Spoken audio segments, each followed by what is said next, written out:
Советниците денеска ја одржаа 9-та редовна седница на Советот на општина Кочани. Најмногу расправи и дискусија имаше по точката која се однесуваше на предлог одлука за основање на јавно претпријатие за стопанисување, поставување и одржување јавно осветлување, за која градоначалникот Липчо Папазов даде конкретно објаснување. Да се определиме да формираме јавно претпријатие за стопанисување и одржување на јавното осветлување, кое ќе се снабдува со електрична енергија на регулираниот пазар, ќе се појави како нов субјект,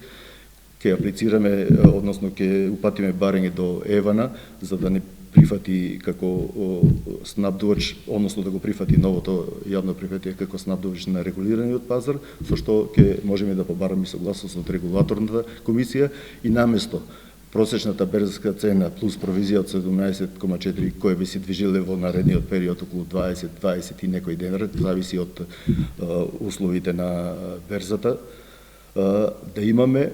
цена од 7,35 денари, која е регулирана цена за снабдување на корисници за улично осветлување.